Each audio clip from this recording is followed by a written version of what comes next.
நண்பர்களே, நான் உங்கள் சௌமியா பேசுகிறேன். முருங்கைக்கீரை சூப் செஞ்சுருக்கிறேன். இதனால் என்ன நன்மைகள்னா, முருங்கைக்கீரையில் நல்லா உடம்புல நல்லா ரத்தம் ஊறும். கை கால் வலி, முழங்கால் வலி, இடுப்பு வலி, கால் பாதம் எரிச்சல், கை எரிச்சல், கண்ணில் நீர் வடிதல், கால்சியம் சத்து உடம்புல நல்லா கூடும். உடம்புக்கு நல்ல குணம். நம்ம முருங்கைக்கீரை சூப்பு எப்படி செய்யலான்னு பார்க்கலாம் வாங்க வீடியோ.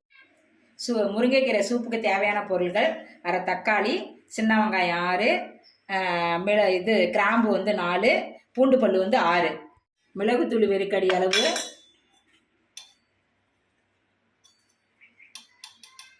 ஜீரகத்தூள் வெறுக்கடி அளவு, மஞ்சத்தூள் வெறுக்கடி அளவு, பெருங்காயத்தூள் தேவையான அளவு. இப்போ நம்ம தேவையான தண்ணி ஊற்றிக்கலாம். சின்ன வெங்காயம் 6 வெங்காயம், பூண்டு பல்லு 6, அரை தக்காளி, இதெல்லாம் எல்லாத்தையும் போட்டு இடித்து வச்சுக்கணும். அலசி வச்ச கீரையை தண்ணியில் போடணும்.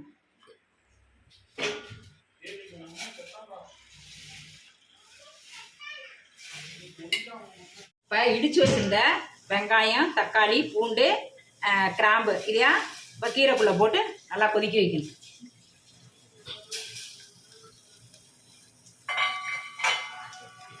மிளகுத்தூள்,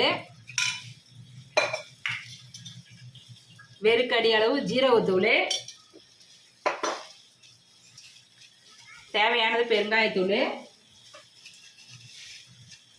சிறிதளவு மஞ்சத்தூள், தேவையான உப்பு, கல் உப்பு.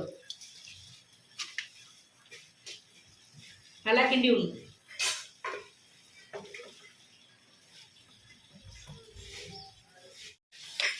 நல்லா கிண்டி விடணும்.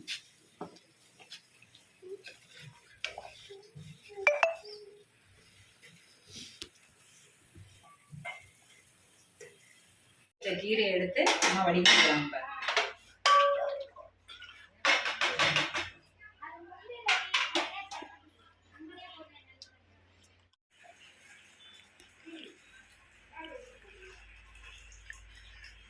சூப்பு ரொம்ப உடம்புக்கு நல்லது.